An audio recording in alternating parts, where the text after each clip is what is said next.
نبی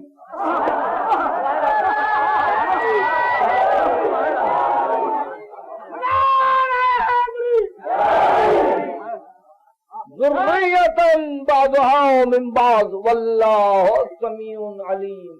کچھ اور آپ نے ذریت کو سمجھنے کی کوشش کی. اب سورہ فرقان یہ کلام مجید کا 24واں سورہ ہے اور اس میں صراحت یہ کی گئی ہے کہ پروردگار وہ حب لنا یعنی متقین دعا کر رہے ہیں. میں آیتوں کا اگر تسلسل جاری رکھوں تو بہت دیر ہو جائے گی اور میں آج بہت تھکا ہوا ہوں. تکلیف کے عالم میں تقریر کر رہا ہوں. اس لیے میں انہی حصوں کو پا رہا ہوں کہ جو جن حصوں کے متعلق دل چاہتا ہے کہ آپ کے ذہن میں رہ جائے. یہ سورہ فرقان کی آیت ہے. حب لنا من ازواجنا وذریاتنا قرۃ اعین. صاحبان تقویٰ کہیں گے کہ ہماری بیویوں اور ہماری ذریتوں میں ہم کو آنکھوں کی ٹھنڈک عطا کر. زوجہ ذریت نہیں ہے، ذریت اور ہے، زوجہ اور ہے. وَهَبْ لَنَا مِنْ أَزْوَاجِنَا وَذُرِّيَّاتِنَا قُرَّةَ أَعْيُنٍ وَاجْعَلْنَا لِلْمُتَّقِينَ إِمَامًا. پروردگار ہم کو متقین کا امام بنا. ہماری ازواج میں سے اور ہماری ذریات میں سے ہم کو آنکھوں کی ٹھنڈک عطا کر. تو پتہ چلا ذریت اور ہے، ازواج اور. یہی وجہ ہے کہ ازواج نے ذریت میں داخل ہونے کا کسی نبی کے زمانے میں بھی دعویٰ نہیں کیا. اس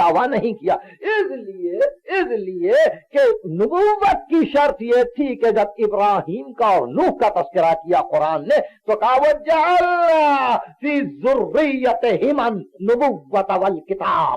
ہم نے ان دونوں کی ذریت میں نبوت بھی عطا کی، کتاب بھی دی. کسی عورت کو تو نبوت نہیں ملی تھی. ہم نے اولاد ابراہیم میں اور اولاد نوح میں نبوت بھی عطا کی، کتاب بھی عطا کی. اب ذریت کے معنی یقیناً آپ کے ذہن میں آ رہے ہوں گے. حضرت ابراہیم سورہ بقرہ حضرت ابراہیم دعا کر رہے ہیں اور یہ کہہ رہے ہیں کہ ربنا، باپ اور بیٹے مل کے دعا کر رہے ہیں، ربنا وجعلنا مسلمین لک. پروردگار ہم دونوں کو یعنی ابراہیم و اسماعیل کو دو مسلم بنا.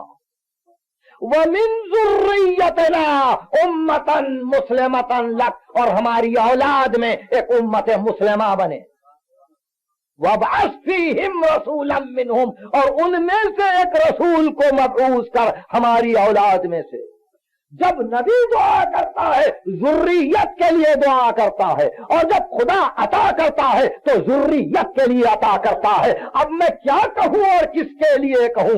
نبی کے متعلق کہوں کہ اس کی نگاہ میں فقط اولاد رہتی ہے، اور اللہ کے متعلق کہوں کہ اس کی نگاہ میں فقط اپنے بندوں کی اولاد ہی رہتی ہے کہ جب نوازیں گے تو اسی اولاد کو نوازیں گے اور جب عطا کریں گے انہی اولاد کو عطا کریں گے. تو اب معترضین کو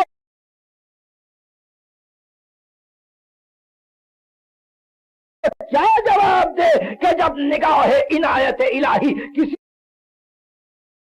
ایک ہی سمت پہ جائے کہ جب نبی کو سرفراز کرتے ہیں تو